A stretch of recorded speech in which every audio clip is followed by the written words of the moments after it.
இன்னைக்கு எல்லாரும் ஐஎம்இசி அதாவது India middle east Europe economic காரிடாரை பற்றியும் இந்தியா இசிசி நாடுகளோட போடுகின்ற ஒப்பந்தத்தை பற்றியும் பெருமையா பேசிக்கொண்டு இருக்காங்க. ஆனா இது உண்மையாகவே சீனாக்கு ஒரு சவாலா இல்ல சீனா ஏற்கனவே செஞ்சு முடிஞ்ச ஒரு விஷயத்தை தான் இந்தியா இப்போ ஆரம்பிச்சிருக்கிறார்களா? சீனாவோட பெல்ட் அண்ட் ரோடு இனிடேட்டிவ் திட்டத்தோட பிரமாணம் என்ன? இந்தியா சந்திக்க போற சிக்கல்கள் என்ன? இதை பற்றி தான் இந்த வீடியோவில் நாங்கள் தெளிவாக பார்க்க போறோம். வீடியோக்குள்ள போறதுக்கு முன்னே நம்ம சேனலை சப்ஸ்கிரைப் பண்ணி பக்கத்துக்கு பெல் ஐக்கானை கிளிக் பண்ணி வைங்க. அப்பதான் நான் போடக்கூடிய வீடியோஸை நீங்க உடனுக்குடன் பார்க்க முடியும். வாங்க இப்ப வீடியோக்குள்ள போலாம். இந்த வீடியோவில் இருக்கிற முக்கியமான விஷயத்தை பார்க்க முன்னாம் நாங்கள் India middle east Europe economic காரிடாரை பற்றி சுருக்கமாக தெரிஞ்சுள்ளணும். ஏனென்றா இதை பற்றி தெரிஞ்சோன்னா தான் இந்த வீடியோவே உங்களுக்கு ஈஸியாக புரியும். இந்த வழித்தடம் அதாவது India middle east Europe economic corridor இரண்டு முக்கியமான பிரிவுகளை கொண்டிருக்கு. முதலாவது கிழக்கு வழித்தடம் அதாவது ஈஸ்ட் காரிடோர், இந்தியாவை அரபுலக நாடுகளோட கடல் வழியாக இது இணைக்கும். இரண்டாவது வடக்கு வழித்தடம் அதாவது நொதர்ன் காரிடோர், அரபு நாடுகளை ஐரோப்பிய நாடுகளோட ரயில் மற்றும் கடல் வழியாக இது இணைக்கும். இதுல வெறும் சாலைகள் மற்றும் ரயில் மட்டும்தான் இருக்கு. அதாவது இந்த காரிடோர்ல வெறும் ரோடுகளும் ரயில் பாதைகளும் கடல் வழியாக போகிறது மட்டும்தான் இருக்கான்னு பார்த்தோம்னா இல்லை. இதை விட இன்னும் நான்கு முக்கியமான விஷயங்கள் இதில் இணைக்கப்படுது. முதலாவது சரக்கு போக்குவரத்து, கப்பல் மற்றும் ரயில் மூலமா பொருட்களை வேகமாக இதன் மூலம் கொண்டு செல்ல முடியும். இரண்டாவது மின்சார இணைப்பு, நாடுகளுக்கு இடையில மின்சாரத்தை பரிமாறிக்கொள்வதற்கான பவர் கிரிட் அதுல இருக்கு. மூன்றாவது டிஜிட்டல் இணைப்பு, அதிவேக இணைய வசதிக்காண்டி கடலுக்கடியில கேபிள்களை போடுவார்கள். நான்காவது எரிசக்தி, சுத்தமான ஹைட்ரஜன் அதாவது கிரீன் ஹைட்ரஜன் கொண்டு செல்வதற்கான குழாய்களை அமைப்பார்கள். ஆகவே இந்த corridor India middle east Europe economic corridor வெறும் பொருட்களை மட்டும் கொண்டு செல்வதற்காண்டு இருக்கின்ற காரிடோர் என்று நினைச்சா அது தவறு. அதை விட அந்த பொருட்களை கொண்டு செல்வதை விட மின்சார இணைப்பு, டிஜிட்டல் இணைப்பு, எரிசக்தி இதுவும் இந்த காரிடோர்ல முக்கியமான அம்சங்களாக இருக்கு. சரி, இந்த காரிடோர் ஏன் முக்கியம் என்பதையும் இப்ப பார்ப்போம். இப்போ இந்தியா தரப்புலேருந்து ஒரு பொருளை ஐரோப்பாவுக்கு அனுப்பணும்னா சுயஸ் கேனல் வழியாகத்தான் அனுப்ப வேண்டியிருக்கும். இதற்கு நிறைய நாட்கள் எடுக்கும். அதுவே இந்த காரிடோர் அதாவது ஐஎம்இசி காரிடோர் வந்தால் அந்த பயண நேரம், இப்போ சுயஸ் கேனல் வழியாக அனுப்புகின்ற பொருளை இந்த ஐஎம்இசி காரிடோர் வழியாக அனுப்பினால் 40% குறைந்த நேரத்தில் அனுப்பி முடிக்க முடியும். இதனால நேர செலவு குறைவாக இருக்கும். அடுத்தது போக்குவரத்து செலவும் ரொம்பவே அதிகமாக சுயஸ் கனல் வழியாக போகிறதுக்கு அதிகமாக இருக்குது. அதுவே இந்த காரிடோரை பயன்படுத்தும் போது அந்த போக்குவரத்து செலவு 30% குறையும். சீனாவோட பெல்ட் அண்ட் ரோடு இனிஷியேட்டிவ் அதாவது பிஆர்ஐ திட்டத்துக்கு போட்டியாகவும் அதுக்கு மேற்றாகவும் இந்த திட்டத்தை பார்க்கிறார்கள். ஆகவே அரசியல் ரீதியாக சீனாவை மட்டுப்படுத்தி வைப்பதற்காண்டியும் இந்த திட்டம் இந்தியாவுக்கு முக்கியமானதாக பார்க்கப்படுது. ஆகவே இந்த திட்டம் ஏன் முக்கியம் என்று பார்த்தால் அதனுடைய வேகம் அதாவது பயண நேரத்தை குறைக்கிறது, செலவை குறைக்கிறது. அதே நேரத்தில் சீனாவை கொஞ்சம் கட்டுப்படுத்துறதுக்காண்டி இந்த திட்டம் அமெரிக்காவுக்கும் இந்தியாவுக்கும் ரொம்ப முக்கியமாக இருக்கு. உண்மையை சொல்லணும்னால் அமெரிக்க தரப்புல இருந்து சீனாவை கட்டுப்படுத்துறதுக்காண்டி சீனாவோட பெல்ட் அண்ட் ரோட் இனிஷியேட்டிவ் திட்டத்தை முடக்கிறதுக்காண்டி தான் இந்த திட்டத்தை இந்தியாவை பயன்படுத்தி அமெரிக்கா செய்கிறார்கள். உண்மையை சொல்ல போனால் அமெரிக்கா தான் இந்த இந்தியாவுக்கு இந்த திட்டத்துக்கான பணத்தை கொடுப்பார்கள்னு சொல்லப்படுது. அமெரிக்காவோட அனுமதியோட அமெரிக்காவோட திட்டத்தின் பெயரில் தான் இந்தியாவும் இதனை செய்கிறார்கள். இதுல இந்தியாவுக்கு லாபம் இருக்கு, ஆனா மறைமுகமாக நிறைய லாபம் அமெரிக்காவுக்கு தான் இருக்கு. அமெரிக்காவுக்கும் சீனாக்கும் இடையில அடுத்த வல்லரசு யாருன்ற போட்டி இடம்பெற்ற இந்த நேரத்துல சீனாவை கட்டுப்படுத்துறதுக்காண்டி அமெரிக்கா இந்த திட்டத்தை பயன்படுத்துகிறார்கள். இதன் மூலம் இந்தியாவுக்கு லாபம் கிடைச்சாலும் அமெரிக்காவோட கையாட்டி பொம்மையாக இந்தியா இதில் செய்யப்படுகிறார்கள் என்பதும் முக்கியமான விஷயம். சரி, இந்த காரிடோர் மூலமா இந்தியா, அரபுலக நாடுகள், ஐரோப்பா இவர்களுக்கு எப்படி லாபம் கிடைக்குது என்பதை பார்ப்போம். இந்தியாவுக்கு ஏசியாவினுடைய உற்பத்தி மையமாக இந்தியாவை மாறுவதற்கு இந்த காரிடோர் உதவி செய்யும். அரபுலக நாடுகளுக்கு கச்சா எண்ணெய் மட்டும் நம்பி இருக்காமல் அதாவது அரபுலக நாடுகள் கச்சா எண்ணெயை மட்டும் நம்பி இருக்காமல் வர்த்தக மையமாக மாறுவதற்கு அவர்களுக்கு இது உதவி செய்யுது. ஐரோப்பிய நாடுகளுக்கு எரிசக்தி மற்றும் பொருட்களுக்கான புதிய மற்றும் பாதுகாப்பான பாதையாக இந்த காரிடோர் உதவி செய்யுது. இப்படி இந்த மூன்று நாடுகளுக்கும் இந்தியா, அரபுலக நாடுகள், ஐரோப்பிய நாடுகள் இந்த மூன்று பேருக்கும் இந்த காரிடோர் இந்த வகையில் உதவி செய்யுது என்பதை நாங்கள் தெரிந்து கொள்ள முடியுது. சுருக்கமாக சொல்ல போன ஐஎம்இசி இந்த காரிடோர் என்பது உலக வர்த்தகத்தினுடைய புதிய சில்க் ரோடு என்று சொல்லப்படுது. இது இந்தியாவை உலக பொருளாதாரத்தினுடைய மைய புள்ளியாக மாற்றுவதற்கான ஒரு முயற்சியாக பார்க்கப்படுது. இந்தியா இப்பதான் ஐஎம்இசி திட்டத்தை பற்றி பேசிக்கொண்டிருக்காங்க. ஆனா சீனா 2013 பெல்ட் அண்ட் ரோட் இனிஷியேட்டிவ் அதாவது பிஆர்ஐ திட்டத்தை ஆரம்பிச்சிட்டாங்க. கிட்டத்தட்ட 150க்கும் மேற்பட்ட நாடுகள் சீனாவோட இந்த திட்டத்தில் கையெழுத்து போட்டிருக்காங்க. சீனா இதுவரை சுமார் $1 ட்ரில்லியன் பணம் அதாவது $1000 பில்லியன் பணத்தை இதுல முதலீடு செஞ்சிருக்காங்க. சீனாவோட முதலீடு நாங்கள் சிம்பிளா புரிஞ்சொல்லணும்னால் இந்தியாவோட மொத்த ஜிடிபியே 3.7 டிரில்லியன் அமெரிக்க டாலர்ஸ். அதை வச்சு பார்த்தா இது எவ்வளவு பெரிய தொகை என்பதை நீங்க ஈஸியாக புரிஞ்சொல்ல முடியும். சீனா உலகத்தில் இருக்கிற மிக முக்கியமான துறைமுகங்களை ஒன்று விலக்கி வாங்கிட்டாங்க, இல்லை 99 வருஷம் லீஸுக்கு எடுத்துட்டாங்க. இந்தியா கரையில் இருக்கிற இலங்கையில இருக்கிற கம்மந்தோட்டாவிலையும் சீனாவோட துறைமுகம் இருக்கு. பாகிஸ்தான்ல இருக்கிற குவாட்டா துறைமுகம் சீனாவோட கண்ட்ரோல்ல இருக்கு. இது பொருளாதார ரீதியாக சீனாவுக்கு ஹெல்ப் பண்ணினாலும் அரபிக் கடல்ல இந்தியாவை நோட்டம் விடுவதற்கு மிலிட்டரி ரீதியாகவும் சீனாக்கு இது ஹெல்ப் பண்ணுது. ஆப்பிரிக்காவில் ஜிபூட்டி துறைமுகம் இருக்கு. இதுல சீனாவோட கண்ட்ரோல்ல இது இருப்பது மட்டும் இல்லாம இங்க ஒரு இராணுவ தளமும் சீனாக்கு இருக்கு. ஐரோப்பாவோட பைரயஸ் துறைமுகமும் சீனாவோட கண்ட்ரோல்ல தான் இருக்கு. இப்படி உலகத்துல இருக்கிற முக்கியமான துறைமுகங்களை சீனா தங்களுடைய கட்டுப்பாட்டுக்கு வச்சிருக்காங்க. ஒன்றில் சொந்தமாக வாங்கிட்டார்கள் அல்லது லீஸுக்கு எடுத்து வச்சிருக்காங்க. இப்படி சீனா கண்ட்ரோல் பண்றபடியால் இந்த பெல்ட் அண்ட் ரூட் இனிஷியேட்டிவ் அதாவது பிஆர்ஐ திட்டத்துல சீனாக்கு இது மிக பெருசா ஹெல்ப் பண்ணிக்கொண்டு இருக்கு. உலகத்தோட தொழிற்சாலைன்னு அதாவது மேனுஃபேக்சரிங் கம்பெனி சீனாவை சும்மா சொல்லல, அதுக்கு பின்னாடி சில கணக்குகள் இருக்கு. உலகத்துல தயாராகிற மொத்த பொருட்கள்ல 28% இருந்து 30% சீனால தான் தயாராகுது. இந்தியா இப்பதான் வெறும் 3% லெவல்ல இருக்காங்க.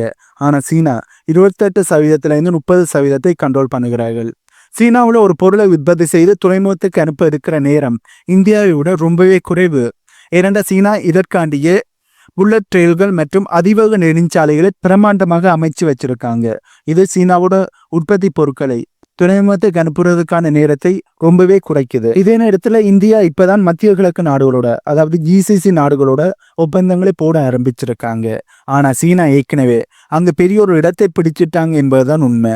சவுதி அரேபியா கிட்ட இருந்து அதிகளவான கச்சகங்களை வாங்குகின்ற நாடுகளோட லிஸ்ட் எடுத்து பார்த்தால் அதுல முதலாவது இடத்துல சீனா தான் இருப்பாங்க. சவுதி அரேபியாவுக்கும் ஈரானுக்கும் இடையில ஆகவே ஆகாது. ஆனா இவர்களோட பல வருஷ பகையை தீர்த்து வச்சு இவர்களை கைகுலுக்க வச்சதே சீனா தான். இதுல இருந்து இந்த ஒரு சம்பவத்துல இருந்து மிடில் ஈஸ்ட்ல சீனாக்கு எந்தளவு ராயதந்திர பலம் இருக்கு என்பதை நாங்கள் தெளிவாக புரிந்துள்ள முடியுது. இந்தியாவோட ஒப்பிட்டு பார்க்கும்போது மிடில் ஈஸ்ட்ல சீனாவுக்குத்தான் அதிகளவான பலம் இருக்கு. ஐஎம்இசி நாடுகள் இப்பதான் டேட்டா சென்டரை பற்றியே பேச ஆரம்பிச்சிருக்காங்க. ஆனா சீனா ஏற்கனவே குவாவி மற்றும் ZTE மூலமா பல நாடுகள்ல 5G நெட்வொர்க்கை ஏற்கனவே அமைச்சு கொடுத்துட்டாங்க. பல நாடுகள்ல இணையதள கட்டமைப்புகள் சீனாவோட தொழில்நுட்பத்திலான இயங்குது என்பதுதான் உண்மை. இந்தியாவில் இருக்கிற மக்கள் ஐஎம்இசியை கொண்டாடி தீர்க்கிறதுல தப்பில்லை. ஆனா சீனாவோட பலம் என்னன்னு தெரியாம களத்தில் இறங்குறது முட்டாள்தனம். சீனா 150 நாடுகள்ல ரோடு போட்டு முடிச்சுட்டாங்க. ஆப்பிரிக்காவில் இருந்து ஐரோப்பா வரைக்கும் சீனாவோட துறைமுகங்கள் ரொம்ப ஸ்ட்ராங்கா இருக்கு. $1 டிரில்லியன் அசால்ட்டா சீனா செலவு பண்ணி இருக்காங்க. ஆனா இப்பதான் இந்தியாவே மிடில் ஈஸ்ட் நாடுகளோட டேர்ம்ஸ் அண்ட் ரெஃபரன்ஸை பற்றி பேசிக்கொண்டிருக்காங்க, அதாவது ஒப்பந்தத்தை பற்றி பேசிக்கொண்டிருக்காங்க. ஆனா ஏற்கனவே சீனா அவங்களோட ஓயில் டீலை முடிச்சு, அதாவது மத்திய கிழக்கு நாடுகளோட ஓயில் டீலை முடிச்சு அங்க அவங்களுடைய நாட்டு பிரச்சனையை தீர்த்து வச்சு ரொம்ப ஸ்ட்ராங்கா மிடில் ஈஸ்ட்ல இருக்கும் என்பதை உலக நாடுகளுக்கு தெரியப்படுத்தி இருக்கிறார்கள். சவுதி அரேபியாவுக்கும் ஈரானுக்கும் இடையிலான பிரச்சனையை சீனா தீர்த்து வச்சு கிட்டத்தட்ட ஒரு 2 வருடம் ஆகுது. அப்போவே சீனாவோட பலம் மிடில் ஈஸ்டில் ரொம்ப ஸ்ட்ராங்கா இருக்கண்டா. இப்ப நிகழ்காலத்துல சீனாவோட பலம் மிடில் ஈஸ்டில் எப்படி இருக்கும் என்பதை நீங்களே யோசிச்சு பாருங்க. ஆனா இந்தியா இப்பதான் ஒப்பந்தங்களை பற்றி மிடில் ஈஸ்ட் நாடுகளோடு பேசிக்கொண்டிருக்கிறார்கள் என்பது கொஞ்சம் கவனிக்க வேண்டிய விஷயம். சீனா கால் பதித்து கட்டிடத்தை கட்ட ஆரம்பிச்சிருக்கிறார்கள். ஆனா இந்தியா இப்பதான் அத்திவாரத்தை தோன்றலாமா அதுக்கான அனுமதியை கேட்டுக்கொண்டிருக்கிறார்கள். இதுல இருந்து இந்தியாவுக்கும் சீனாக்கும் இடையிலான இடைவெளி, வளர்ச்சி இடைவெளி, அவர்களோட திட்டங்கள் செயல்படுத்தப்படுவதோட இடைவெளி எவ்வளவு இருக்கு என்பதை நீங்க ஈஸியா புரிஞ்சொல்ல முடியும். இந்தியா சொல்ற இந்த ஐஎம்இசி திட்டத்துக்கு பல லட்சம் கோடி ரூபாய் பணமானது தேவை. இந்த பணத்தை யார் கொடுப்பாங்க? அமெரிக்காவா? அமெரிக்காவை இப்போ பொருளாதார நெருக்கடியில இருக்கிறபடியால் அமெரிக்காவில் இதனை கொடுக்க முடியுமா என்ற சந்தேகம் பல மத்தியில் எழும்பியிருக்கு. ஆனா சீனாக்கு இப்படி ஒரு நிலைமை வந்ததே இல்லை. ஏனென்றா சீனா கிட்ட அந்த அளவுக்கு பணம் இருக்கு. ஒரு நாடு சீனா கிட்ட போய் எனக்கு கடன் தாண்டு லோன் தாண்டு கேட்டால் பில்லியன் கணக்கில் லோன் கொடுப்பதற்கான பணம் சீனா கிட்ட இருக்கு. சீனாவால் அதனை செய்ய முடியும். இந்தியா இப்பதான் மத்திய கிழக்கு நாடுகள் அதாவது வளைகுடா நாடுகள்கிட்ட இருந்து முதலீட்டை எதிர்பார்த்து அதுக்கான பேச்சுவார்த்தை நடத்தி கொண்டு இருக்காங்க. ஆனா வளைகுடா நாடுகள் முதலீட்டை விட லாபத்தை தான் அதிகமாக எதிர்பார்ப்பார்கள். இதனால் அவர்கள் முதலீடு பண்ணக்கூடிய வாய்ப்புகள் ரொம்பவே குறைவு. சீனாவோட பிஸ்னஸ் மாடல் ரொம்ப ஸ்ட்ராங்காக இருக்கு என்பதை இதிலிருந்து நாங்கள் புரிந்து கொள்ள முடியுது. அதாவது அமெரிக்கா தான் இந்த திட்டத்துக்கு அடித்தளமாக இருந்தார்கள். சீனாவை மட்டுப்படுத்தணும் கட்டுப்படுத்தணும் என்று அடித்தளமாக இந்த திட்டத்தை ஆரம்பித்தார்கள். அதுக்கு இந்தியாவை பயன்படுத்துகிறார்கள். இந்தியாவுக்கு லாபம் இருக்கிறபடியால் இந்தியாவும் இதனை செயல்படுத்துகிறார்கள். ஆகவே அமெரிக்கா தான் இதுக்கான பணத்தை கொடுக்கணும். ஆனால் அமெரிக்காவோட பொருளாதாரமே ரொம்பவே அடிவாங்கி இருக்கு. அண்ட் அமெரிக்காவோட கடன் தொகை 37 ட்ரில்லியனை தாண்டி போய்கிட்டே இருக்கு. இப்படி இருக்கிற அமெரிக்காவில் இந்த திட்டத்துக்கு அதிக பணத்தை செலவு செய்ய முடியுமா? அதுவும் சீனாவை கட்டுப்படுத்தணும் என்ற ஒரு நோக்கத்துக்காண்டி இவர்கள் அதிக பணத்தை முதலீடு செய்வார்களா? இரண்டா இந்த கோரிடோர் மூலமாக இந்தியா, மிடில் ஈஸ்ட் நாடுகள், அடுத்தது யூரோப், இந்த நாடுகள் தான் லாபத்தை அறிவார்கள் ஒழிய அமெரிக்காவுக்கு மிகப்பெரிய எந்த ஒரு லாபமும் வரப்போறது இல்லை. ஒரே ஒரு லாபம் என்ன? சீனாவை கட்டுப்படுத்த முடியும். அந்த அளவு லாபம் மட்டும்தான் அமெரிக்காவுக்கு கிடைக்கும் ஒழிய மற்றும்படி பண ரீதியாக அமெரிக்காவுக்கு மிகப்பெரிய லாபம் எதுவுமே கிடைக்க போகிறது இல்லை. இப்படி இருக்கையில் அமெரிக்காவோட பொருளாதாரம் ரொம்பவே அடிவாங்கி கொண்டிருக்கு. இந்த சூழ்நிலையில அந்த ஒரே ஒரு லாபத்துக்காண்டி இந்த கோரிடோருக்கு அதிக பணத்தை அமெரிக்கா முதலீடு செய்வார்களா என்ற கேள்வியில் தான் இப்ப பெருமத்தில் எழும்பி இருக்கு. இந்தியா தான் அடுத்த மேனுபேக்சரிங் கப்பன்னு எல்லாருமே சொல்றாங்க. ஆனா சீனாவோட ஸ்கேல் வேற லெவல்ல இருக்கு. உலகத்துக்கு தேவையான 90% பொருட்களை சீனா தான் தயார் செய்கிறாங்க. சீனாவில் தான் தயாராகுது. இந்தியாவில் லாஜிஸ்டிக் செலவு குறைஞ்சிருக்கலாம். ஆனால் சீனாவில் இருக்கிற அதிநவீன மெஷினரி மற்றும் எபிசியன்சியை இந்தியா எட்டி பிடிக்க இன்னும் பல வருஷங்கள் ஆகும். மேட் இன் சீனா பொருட்களோட விலையை அடிச்சுக்க இன்னைக்கு இந்த உலகத்தில் யாருமே இல்லை என்பதுதான் உண்மை. சீனாவில் உற்பத்தி செய்யப்படுகின்ற பொருட்களோட விலை ரொம்பவே குறைவாக இருக்கும். அமெரிக்காவை பார்த்தால் அமெரிக்காவில் உற்பத்தி செய்கின்ற பொருட்களுக்கும் சீனாவில் உற்பத்தி செய்கின்ற பொருட்களுக்கும் இடையிலான விலையை ஒப்பிட்டு பார்த்தா சீனா 1 ரூபாய் சொன்னா அமெரிக்கா 100 ரூபாய் சொல்வார்கள். அப்படித்தான் பொருட்களோட விலை இருக்கும். அந்த அளவுக்கு சீனாவில் பொருட்களோட விலை ரொம்பவே குறைவு. அதாவது சீனாவில் உற்பத்தி செய்யப்படுகின்ற பொருட்களோட விலை ஒப்பீட்டளவில் மற்ற நாடுகளோட ஒப்பீட்டளவில் ரொம்பவே குறைவாக இருக்கு என்பதுதான் உண்மை. இப்படி இருக்கையில மேட் இன் சீனா பொருட்களோட விலைக்கு குறைவான விலையில இன்னொரு நாடு பொருட்களை உற்பத்தி செய்து கொடுக்க முடியுமான்னு பார்த்தா இப்போதைக்கு இந்த உலகத்துல அப்படி ஒரு நாடு இல்லை என்பதுதான் உண்மை. இந்தியா அப்படி கொடுக்க முடியுமா? இருந்தால் சீனாவை பின்னுக்கு தள்ள முடியும். ஆனா இந்தியாவால் அப்படி செய்ய முடியுமா? கண்டிப்பாக முடியாது. வளைகுடா நாடுகள் இப்ப இந்தியா கூட ஒப்பந்தம் போடுறது உண்மைதான். ஆனா அதே நாடுகள் சீனா கூட மிகப்பெரிய அளவுல கைகோர்த்து இருக்காங்க. வளைகுடா நாடுகள்கிட்ட இருந்து மிகப்பெரிய ஆயில் கஸ்டமரா இருக்கிறதுன்றா அது சீனா தான். இப்படி இருக்கும்போது அந்த நாடுகள் வளைகுடா நாடுகள் சீனாவை பகிர்ச்சிக்கிட்டு இந்தியாவுக்கு மட்டும் முழு சப்போர்ட்டை தருவார்கள் என்பது மிகப்பெரிய ஒரு கேள்வி. கண்டிப்பாக அவர்கள் அப்படி செய்ய மாட்டாங்க. ஏனென்றால் அதிகளவான ஆதிக்கம் வளைகுடா நாடுகள், அதாவது மத்திய கிழக்கு நாடுகளில் சீனாவுக்கு தான் இருக்கு. இந்தியாவோட ஒப்பிடும்போது சீனாக்கு இருக்கு. இப்படி இருக்கையில இந்தியாக்காண்டு சீனாவை பயிற்சிக்கிட்டு முழுமையாக இந்தியாவுக்கு வளைகுடா நாடுகள் சப்போர்ட் பண்ணுவார்கள் என்று பார்த்தோம்னா அது கண்டிப்பாக நடக்காத காரியம். இப்போதைக்கு இவர்கள் ஒப்பந்தங்களை போடலாம். ஆனா வளைகுடா நாடுகள் சீனாவை முழுமையாக பயிர்ப்பதற்கு தயாராக மாட்டார்கள். இப்ப இந்த கோரிடோரால சீனாவுக்கு ஆபத்து இருக்கு என்பது சீனாவுக்கு தெரியும். ஒரு கட்டத்துல சீனா வளைகுடா நாடுகள்கிட்ட நீங்க இப்படியே இந்த கோரிடோருக்கு சப்போர்ட் பண்ணி எங்களுக்கு எதிராக செய்யப்பட்டால் உங்களோட நாங்கள் வர்த்தகம் செய்ய மாட்டோம், உங்களுடனான உறவுகளை துண்டிப்போம் என்று சீனா ஒரு வார்த்தை சொன்னாலே போதும் இந்தியாவை விட்டு இந்த வளைகுடா நாடுகள் முழுமையாக விலகி சீனாவுக்கு முழுமையான சப்போர்ட்டை கொடுக்க ஆரம்பிப்பார்கள். இந்த கோரிடோர் திட்டத்தை அவர்கள் கைவிடக்கூடிய வாய்ப்புகளும் ரொம்பவே அதிகம். ஆகவே இப்ப வளைகுடா நாடுகள்ல அதிக செல்வாக்கு இந்தியாக்கா சீனாக்கா இருக்குன்னு பார்த்தால் சீனாவுக்குத்தான் அதிகமாக இருக்கு என்பதுதான் உண்மை. இந்தியா இப்ப போடுற இந்த ஒப்பந்தங்கள் பேப்பர்ல நல்லா தான் இருக்கும். ஆனா அதனை செயற்படுத்தும் போது பல தடைகள் வரும். பல நாடுகள் வழியாக தான் இந்த கோரிடோர் போகணும். ஒவ்வொரு நாட்டுக்கும் ஒவ்வொரு அரசியல் இருக்கு. அது எல்லாத்தையும் தாண்டி இந்தியா இதனை செஞ்சு முடிக்கிறதுக்குள்ள, அதாவது இந்த கோரிடோரை முழுமையாக செஞ்சு முடிச்சு ஆக்டிவேட் பண்ணக்கு முன்னமே சீனா அவங்களோட அடுத்த கட்ட தொழில்நுட்பமான டிஜிட்டல் சில்க் ரோடு மூலமா உலகத்தை அவங்க கட்டுப்பாட்டுக்கு சீனா கொண்டு வந்துடுவாங்க. அந்த அளவுக்கு டைம் கேப் சீனாவுக்கும் இந்தியாவுக்கும் இடையில இருக்கு. ஏனென்றால் சீனா ஏற்கனவே பெல்ட் அண்ட் ரோடு இனிஷியேட்டிவ்ல அட்வான்ஸான லெவலுக்கு எண்டிங் லெவலுக்கு வந்துட்டார்கள். ஆனா இந்தியா இந்த தங்களுடைய கோரிடோரினுடைய ஆரம்ப கட்டத்தில் இருக்காங்க. ஆகவே சீனா இந்த பெல்ட் அண்ட் ரோடு இனிஷியேட்டிவ்ல இறுதி கட்டத்துக்கு வந்ததால சீனா அடுத்ததாக டிஜிட்டல் சில்க் ரோட்டை கையில் எடுத்திருக்கிறார்கள். அதுக்கான வேலைகளும் இப்ப போகுது. கூடிய சீக்கிரமே சீனா அதையும் முடிச்சார்கள் என்றால் கண்டிப்பாக உலகத்தில் சீனாவை அடித்து கொள்ள யாராலையும் முடியாது. என்னதான் இந்தியா இந்த கோரிடோரை முழுமையாக அமைச்சு முடிச்சாலும் இது அவர்களுக்கு பெருசா லாபம் அளிக்காது என்பதுதான் உண்மை. ஆகவே இப்ப இருக்கிற பிரச்சனை என்ன? இப்ப இந்தியா இருக்கிற முயற்சிகள் சரியான முயற்சிகள், நல்ல ஸ்ட்ராங்கான முயற்சி தான். ஆனா இப்ப இருக்கிற பிரச்சனை இந்தியா லேட்டா இதனை ஆரம்பிச்சுட்டார்கள் என்பதுதான் உண்மை. அது மட்டும் இல்லாமல் இதற்கான பணத்தை நிறைய பேர் முதலீடு செய்யணும். தங்கு தடை இல்லாமல் பணம் கிடைச்சா மட்டும்தான் சீனாக்கு ஈடு கொடுத்து ஓடுவதற்கு இந்தியாவால் ட்ரை பண்ண முடியும். ஆனா சீனா பல வருஷங்கள் முன்னோக்கி போயிட்டார்கள். இதனால சீனாவை ஈஸியாக கீழே வீழ்த்த முடியாது, சீனாவை ஈடு கொடுத்து போராட முடியாது என்பதுதான் உண்மை. ஆகவே இந்தியா இன்னுமே வேகமாக செயற்படணும். சீனாவுக்கு ஈடு கொடுத்து போராடுறதுக்கு இன்னும் வேகமாக செயற்பட்டால் மட்டும்தான் சீனாவோடு அவர்களால் ஓட முடியும்.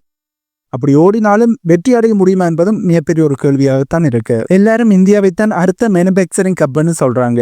ஆனா உண்மை என்ன தெரியுமா? இன்னைக்கு நீங்க கையில வச்சிருக்கிற போன்ல இருந்து உங்க வீட்டுல இருக்கிற குண்டோசி வரைக்கும் சீனாவோட மேனுபேக்சரிங் இல்லாம நகரவே முடியாது. இந்தியாவில் ஒரு தொழிற்சாலை ஆரம்பிக்கணும் என்றால் கூட அதுக்கு தேவையான மூலப்பொருட்கள், அதாவது ரோ மெட்டீரியல்ஸுக்கு இந்தியா சீனாவைத்தான் நம்பி இருக்கிறார்கள். அந்த அளவுக்கு உலகத்தோட ஒவ்வொரு நரம்புலையும் சீனா ஊடுருவி இருக்காங்க. இந்த ஒரு பிணைப்பை உடைக்கிறது அவ்வளவு லேசான விஷயம் இல்லை, ஈஸியான விஷயமும் இல்லை. இப்படி இருக்கிற அடுத்த மேனுபேக்சரிங் கம்பெனி இந்தியாவை எப்படி சொல்கிறார்கள் என்றுதான் தெரியல.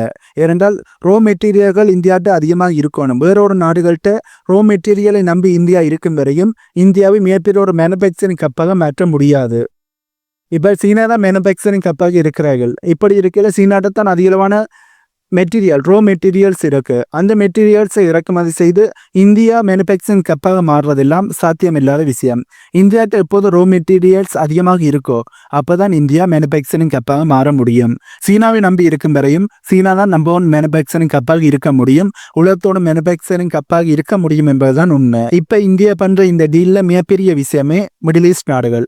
ஆனா அங்க சீனா பண்ணியிருக்கிற ஒரு மாஸ்டர் பிளானே இருக்கு. அது என்ன தெரியுமா? யுவான் கரன்சி மூலமா ஆயில் பிஸ்னஸ் பண்றது.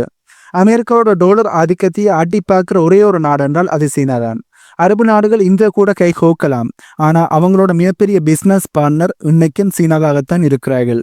ஏனென்னா சீனாவோட டிமாண்ட் அந்த அளவுக்கு பெருசு.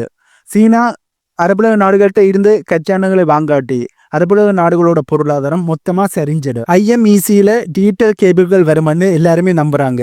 ஆனா சீனா அவங்களோட டிஜிட்டல் சில்க் ரோடு மூலமா உலகத்தோட டேட்டா சென்டர்களையும் 5G கட்டமைப்புகளையும் தன்வசப்படுத்திட்டாங்க. ஆப்பிரிக்காவில் இருந்து ஐரோப்பா வரைக்கும் சீனாவோட டெக்னாலஜி தான் இரத்த நாளங்களாக ஓடிக்கிட்டு இருக்கு. இந்த தொழில்நுட்ப பலத்தை இந்தியா பெறும் ஒப்பந்தங்கள் மூலமா முறியடிச்சுக்க முடியுமா? கண்டிப்பாக முடியாது என்பதுதான் உண்மை. கடைசி அவங்கள்ட்ட ஒன்று மட்டும்தான் சொல்றேன், ஜானி பலசாலி தான், அதனை நான் இல்லைன்னு சொல்லல. ஆனா டிராகன் வானத்துல பறக்கிறது. இந்தியா இப்பதான் அஸ்திவாரம் போடுறாங்க, அஸ்திவாரத்தை போட ஆரம்பிச்சிருக்காங்க. ஆனா சீனா ஏற்கனவே அஸ்திவாரத்தை போட்டு கட்டிடத்தை கட்டி அந்த கட்டிடத்தோட சிகரத்துல உட்கார்ந்துட்டாங்க. $1 டிரில்லியன் முதலீடு, 150 நாடுகளோட கூட்டணி, உலகமே வியக்கிற கட்டமைப்பு, இதெல்லாம் வெறும் 10 வருஷத்துல சீனா சாதிச்சது. இந்தியா இப்ப எடுக்கிற இந்த முயற்சி சீனாக்கு ஒரு சின்ன முள் மாதிரி தான் இருக்குமே தவிர சீனாவோட வளர்ச்சியை இது தடுத்து நிறுத்துமான்னு கேட்டா அது மிகப்பெரிய ஒரு சந்தேகம் தான். சீனா ஏற்கனவே உலக நாடுகளுடைய வர்த்தகத்தோட தலைவனா மாறிட்டாங்க. இந்தியா அந்த இடத்தை அடைய இன்னும் பல தசாப்தங்கள் ஆகலாம். இதை நீங்க ஏற்றுக்கொள்றீங்களா இல்லையா என்பது எனக்கு தெரியல. ஆனா இதுதான் ரியாலிட்டி. ஆகவே நான் இப்ப சொன்னது உங்களுக்கு சரியாக படுதா அல்லது இல்ல இந்தியா சீனாவை ஓவர்டேக் பண்ணிடுமென்று நீங்க நம்புறீங்களா? உங்களோட கருத்துக்களை கீழே கமெண்ட்ல சொல்லுங்க. ஆகவே இந்த வீடியோட நான் சொன்ன தகவல்கள் உங்களுக்கு புதிதாக இருந்திருக்குமென்னு நம்புறேன். இந்த தகவல்கள் உங்களுக்கு புதிதாக இருந்தால் இந்த வீடியோக்கு லைக் பண்ணி நம்ம சேனலை சப்ஸ்கிரைப் பண்ணி பக்கத்துக்கு பெல் ஐக்கானை கிளிக் பண்ணி வையுங்க. அப்பதான் நான் போடக்கூடிய வீடியோஸை நீங்க உடனுக்குடன் பார்க்க முடியும். இன்னும் ஒரு வீடியோவில் உங்களை மீட் பண்றேன்.